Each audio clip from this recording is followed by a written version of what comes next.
राजस्थान पत्रिका के पक्षी मित्र अभियान के द्वारा पूरे राज्य में सभी जन को यह प्रेरणा देने वाले कि घर के परिजनों में पक्षियों को सम्मिलित कीजिए। श्री शैलेंद्र शर्मा जो वरिष्ठ संवाददाता है पत्रिका के, उनसे हम जानें और अनुभूत करें कि पक्षी हमसे श्रेष्ठ होते हैं, न कि डार्विन की तरह सर्वाइवल ऑफ फिटेस्ट के रूप में मानव श्रेष्ठ होता है। आज अद्भुत अवसर है।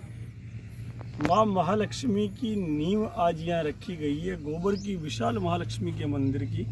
और इस अवसर पर माँ कितनी करुणामयी हो सकती है। हनुमान जी महाराज भी यहाँ माँ के रूप में विराजमान होंगे, माता लक्ष्मी भी यहाँ माँ के रूप में विराजमान होगी, और गोबर की ये 100 फीट से अधिक बड़ी प्रतिमा होगी।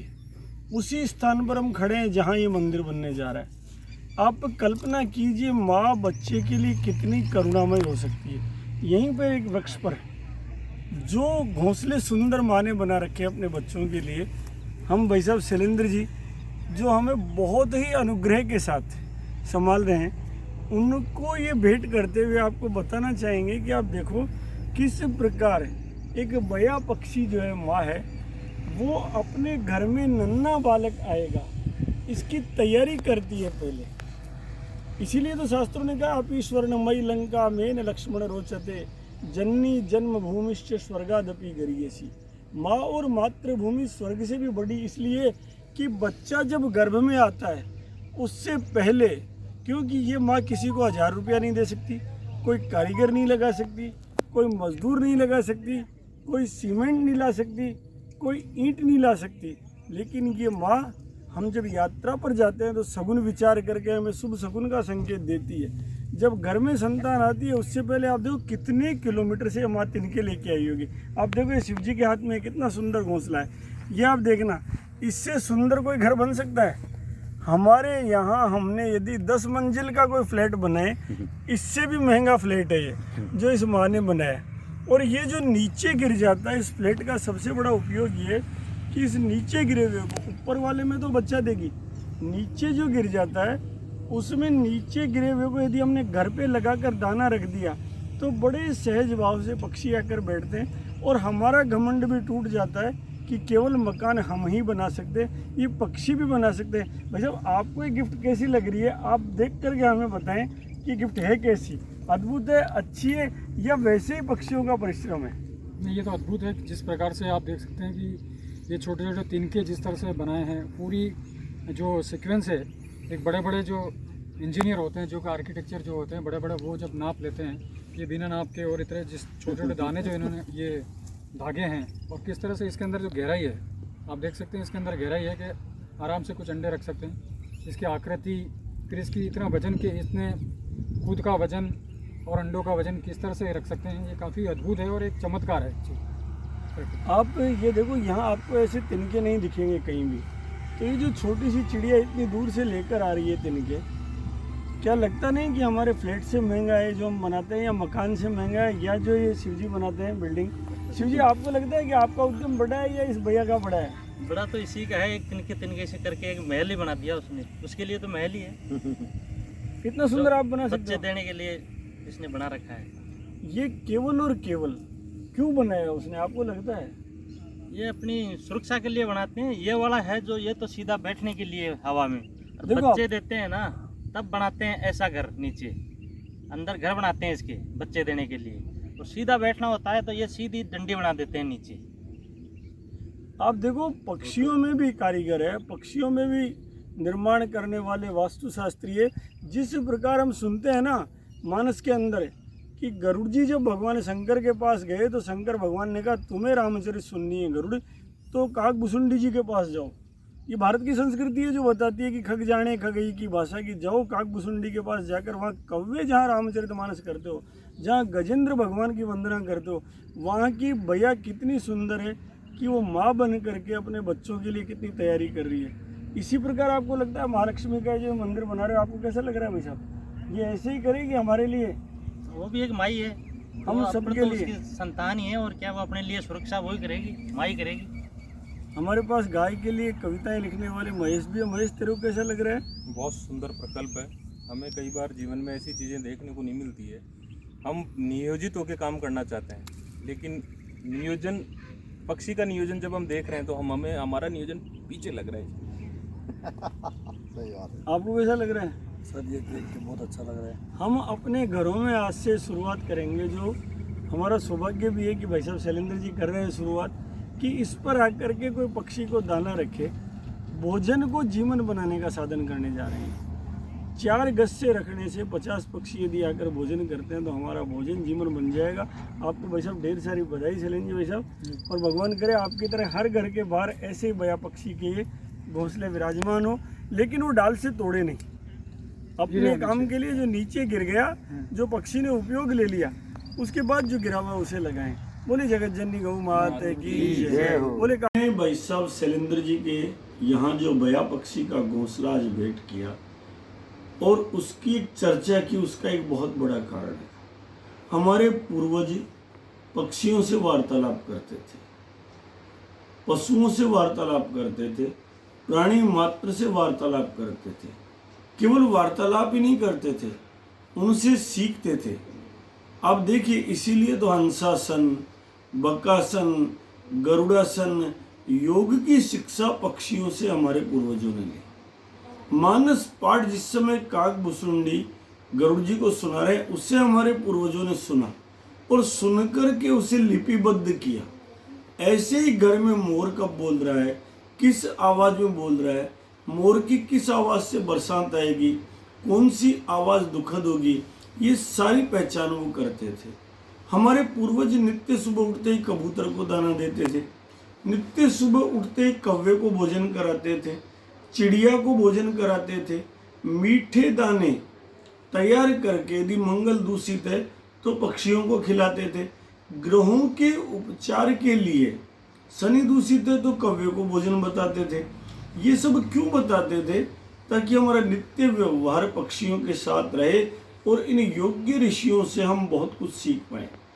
पिछले 50 वर्ष में जो विकास हुआ अद्भुत है, निश्चित रूप से सराहनीय है, लेकिन मानव प्रजाति के इस विकास में मनुष्यता कहीं न कहीं लुप्त होती गई। इसीलिए प्राणी मात्र श्रद्धा के स्थान पर भोजन का भाग बनता जा रहा है।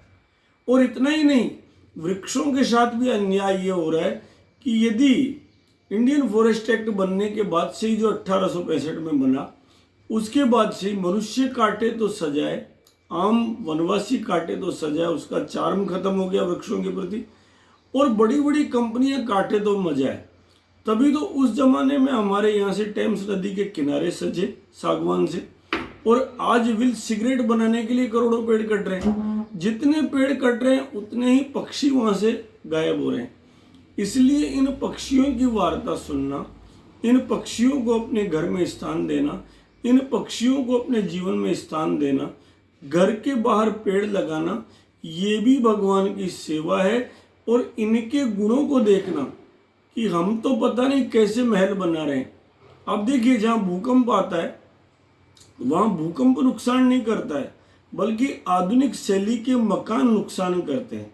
पहले गोबर गोमूत्र के मकान थे, झोंपड़े थे, कोई नुकसान नहीं होता था। लोग कहते हैं तब भेंगे जाता था और खड़े हो जाते थे लोग। तो हमारी जीवन शैली नुकसानकारक हो रही है। हमने जो सब प्राणियों को हत्या के लिए खड़ग उठाकर चालू हो गए, वो हमें नुकसान दे रही है। हमने जो ये सिगरेट गुटखा जो हमारे जीवन में नहीं थे, इनको खाना पीना सीख लिया और छाछ को छोड़ दिया, दूध को छोड़ दिया, ये जीवन शैली हमें नुकसान दे रही है। अब हम खेत में भी यदि जाते हैं तो जहर डालने जाते हैं।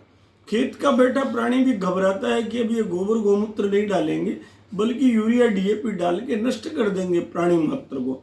तो ये जो वृत्ति आई है, उसको छोड़कर वापस हम उस बया पक्षी को गुरु माने, हम बाकी पक्षियों को गुरु माने। और ये देखें कि हमारे यहाँ तो बारात भी जब चढ़ती थी, तब भी पक्षी को देखकर सगुन शास्त्र होता था, सगुन विचार करते थे। लोवा फिरी फिरी दरस दिखावा, नकुल दरस सब का हुई पावा। सामने से यदि जा रहे हैं तो आनंद आता था कि ये पक्षी जा रहा है, ये पशु जा रहा है, उसके सगुण थे। नीलकंठ के दर्शन हुए तो क्या परिणाम मिलेंगे? सुंदर परिणाम मिलेंगे। अगर बिल्ली आ रही है तो क्या कहना चाह रही है, कुत्ता रो रहा है तो क्या कहना चाह रहा है, गधा यदि गलत आवाज में बोल रहा है तो क्या कहना चाह रहा है। एक एक बात हमारे पूर्वजों को पता थी। वो सब भली भांति जानते थे कि ये पक्षियों का सामान्य से असामान्य व्यवहार जब होता है तो कोई न कोई घटना अथवा दुर्घटना का संकेत देता है। और जब ये पक्षी चहचहाट करते हैं प्रसन्नता से तो मान के चलिए हमारे जीवन में सुख भरते हैं और उस सुख का आनंद लेते हैं। इसलिए निकलने से पहले देखते थे कि नीलकंठ के दर्शन हुए क्या। निकलने से पहले अतिथि रूप में इन सबको भोजन कराते थे। और यही भाव जो आज हमने सीखा है, ये भाव घर घर में स्थापित हो तो हमारे घर में भी 4 पक्षी आएंगे, हमारे भोजन को जीवन बनाएंगे। मान के चलिए हमारी कर्म योनि है, इनकी भोग योनि है। वही पक्षी हमारे घर पर आएगा जिसको हमारे ऊपर कुछ लेनदारी लिखी होगी। जो हमारा पूर्वज होगा वही पक्षी बनकर आकर भोजन करेगा। इसलिए हम भी छत पर जाएं, छत पर जाकर थोड़े दाने कबूतरों को डालने की परंपरा बच्चों को सिखाएं। वो परंपराएं क्यों भूल रहे हैं समझ नहीं आती। उनको चींटी को दाना देना सिखाएं, उनको कौवे को भोजन कराना सिखाएं, और नहीं तो घर के आसपास 2 पेड़ लगाना सिखाएं, उनमें गोबर गोमूत्र डाले। पूरी एक कॉलोनी बस जाएगी, बच्चों को चहचहाट मिलेगी, आनंद मिलेगा। और जो चीज़ें करोड़ों वर्षों से धारण थी वो मुश्किल से 50 साल में भूलते जा रहे हैं। आज बच्चों को ये पता नहीं है कि पक्षी क्या है, आज बच्चों को ये पता नहीं किससे क्या शगुन देखना है। उल्टा आधुनिकता की होड़ में वो हर चीज़ को नकारते, जबकि पक्षी हमारा भाव समझते, हमारा कष्ट समझते। इसीलिए तो उनको भोजन दिया जाता था। परिवार के सदस्य थे। वापस ये पशु, वापस ये पक्षी इस मनुष्य के पास मनुष्यता ढूंढे। आज मनुष्य को खोज निकालो। मनुष्य शरीर तो है पर मनुष्यता नहीं। आज पक्षी देखते ही जो भाग रहे हैं, भोजन का निवाला बन रहे, उसके स्थान पर इसे आश्रयदाता बनाए। आज वो शिबी की कथा सुने कि किस प्रकार उसी नरेश शिबी ने अपने शरीर का मांस निकाल कर दे दिया पर कबूतर को नहीं मरने दिया। अगर ये भाव सृष्टि में वापस हो जाए तो मान के चलिए भारत में भारतीयता स्थापित हो जाएगी। और बाकी जगह हो मत हो, भारत में तो भारतीयता होनी चाहिए, क्योंकि भारत नहीं स्थान का वाचक गुण विशेष नर का है। एक देश का नहीं सील ये भूमंडल भर का है। इसी भाव से हमारे घरों में भी एक दिया रखे जिसमें पक्षी पानी पी सके, एक बाजरे का बर्तन रखे जिसमें पक्षी खा सके। आप सबको ढेर सारी महालक्ष्मी की बधाई। और इस ऐसा जब करेंगे तो घर घर में वो महालक्ष्मी स्वतः आएगी, क्योंकि वो भी उलूक नामक पक्षी पर ही बैठकर आती है। आइए हम पक्षियों के आदर करने का भाव धारण करके इस उपाख्यान को अंगीकार करें, अनुकरण करें और अपने घर में स्थापित करें। बोले जगत जननी माता की जय।